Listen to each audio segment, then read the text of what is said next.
2026年4月24日金曜日、現在日本は午前10時を少し過ぎたところです。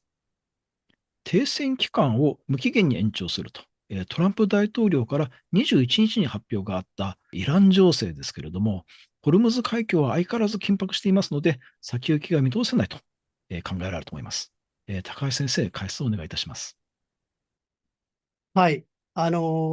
世界がある意味期待していたパキスタンのイスラマバードでの、2回目のイランとアメリカの交渉は、結局、イランの交渉団が来ないということで流れてしまったわけですね。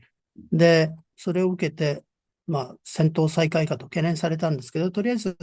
トランプさんが、停戦を延長すると言ったというので、ほっとしているところです。で、トランプさんの言い方は、パキスタンの要請を受けて、停戦を延期したんだと。で、パキスタン政府も停戦を延期して外交努力を続けようとするトランプさんに感謝しますとは言ったんですけれど、実はイラン側が来ないから話もならなくて、戦争再開したくないからトランプさんが降りたというような見方で、トランプ always チキンアウトと言いますけど、これもそうかなと。で、トランプさんが停戦を延長するというのはもうこれで5回目になります。で、じゃあイラン側はなぜ来なかったのかということなんですけれど、イラン側は停戦期間に入ってからアメリカがイランの港を使う船を拿捕するとか、臨検するというような、ある意味トランプさんの逆封鎖に対ホルムズ海峡逆封鎖に対して、それは停戦合意違反ではないかということで、カチンと来ているということだと思います。で、イラン側は、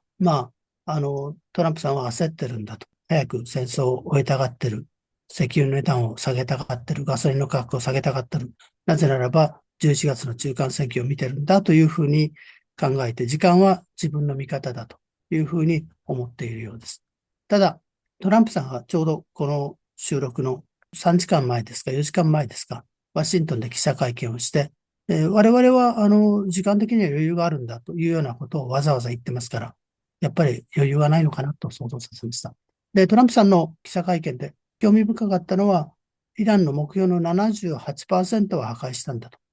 で、あと22%だと。で、その22%には、ドローンの生産設備なども含まれるという言い方をしていました。で、これまではもうドローンの工場は全部破壊したような口ぶりだったんですけれど、実はそうでないということをトランプさんが認めたことになります。それから、我々は戦争を再開しても十分なミサイルはあるんだという言い方をわざわざしています。で、これはもうアメリカのミサイルの在庫がないのではないかと。弾道ミサイル、迎撃ミサイルにしろ、トマホークミサイル、巡航ミサイルにしろ、精密誘導兵器の在庫が少なくなっているのではないかということに対する、トランプさんの反論だったと思います。で、実は、この何日か、アメリカのメディア、あるいは研究機関などが、これだけ、イランで、精密誘導兵器を、消耗したので、台湾正面で戦争が起こった場合、台湾を守りきれなくなるんではないかという懸念が、報道され始めてて、それにトランプさんが答えたという形になります。ですから、トランプさん相当やっぱりアメリカ軍の、ミサイルの在庫の少なくなっているのを気にしているということが、記者会見からも、伺えると思います。で、外交面はそういう面では立ち止まってしまっているんですけれど、気になるのは、アメリカの海軍が3隻目のキューバ打撃群を、中東地域に送っていましたけれど、大体、セントコム、アメリカ中央軍、この海域地域を統括する軍管区の中に入ったということで、今、空母が3隻体制になっているということで、軍事力の行使という面では、アメリカはさらに、戦争の再開の準備を整えたということが言えると思います。イラン側は、ですから外交交渉というのはそのための時間稼ぎではないかとずっと見ていたので、トランプさんがこれからどうするかということが注目されるというのが、今の状況だと思います。それからもう一つ、やはり、注目されたのは、今朝のニューヨークタイムズでしょうか、イランの内面についての報道があって、最高指導者のモジタバさんというのはかなり重い負傷をしていると。ただ今回復過程にあると。で、手がやっぱりご不自由になっている。それから足もご不自由になっている。それから顔に関しても、傷ついているというかなり詳細な報道をしています。いくつかの根拠があるんだということをニューヨークタイムズが伝えています。で、これだけ詳細な嘘はつかないだろうということを考えますと、かなり信憑性のある報道かなということが伺います。で、やはり指導層内部で、やはり強硬派ともっと交渉しようという人たちの意見が分かれているというような報道をしています。これは本当にそうなのかというのは、私としてはまだ懐疑的で、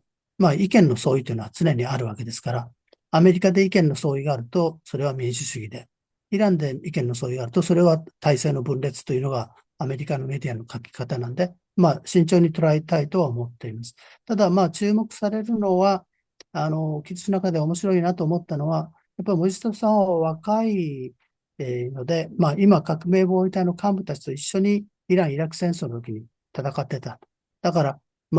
その人たちの上に立つというよりは、同僚的な立場なんで、亡くなったハメネイさん、お父さんほどの、指導力は期待できないという論評を加えてまして、それには私は納得しています。イラン側も時間は自分たちの味方だと思って、アメリカ、トランプさんも少なくとも焦っていないということを言っている。今ちょうどイランとアメリカが、我慢比べの時期に入ったんだと思います。どのくらいアメリカが我慢できるか、注目したいと思います。はい。トランプ大統領がもしですね、中間選挙にもう勝てないというふうに、諦めてしまった場合っていうのは、むしろ戦争が激しくなるんではないかっていう、懸念を感じてしまうんですけれども、その点は先生、どのようにお考えでしょうか。はい。それは一つあると思います。ですから、大きな戦果を上げて中間選挙に流れ込みたいということで、戦果を拡大するというのが一つ。どうせもう中間選挙は負けるんだからということで、もうそのことを諦めて、イラン問題で、トランプさん風にいう解決を図るというのがあると思います。ただ、中間選挙で本当に上院も下院も民主党が多数派を占めた場合、トランプさんを弾劾するという動きが出てくる可能性もあるんですね。ですからトランプさんとしては、そう簡単に中間選挙を諦めるわけにはいかないんじゃないかなというのが、私の感触なんですけど、で、さらにトランプさんを信用しない人は、今は戦時なんだとか、いろんな言い訳をして、中間選挙そのものをキャンセルするんではないかと、心配している声も一部ありますね。はい。選挙を考えても、ちょっとまだ先行き見通せないという感じになりますね。そうですね。客観的には、世論調査を見る限り、トランプさんの支持がどんどん下がっているという事実を指摘しておきたいと思います。はい。ありがとうございます。先生、引き続きですね、また解説をお願いしたいと思います。ありがとうございました。ありがとうございました。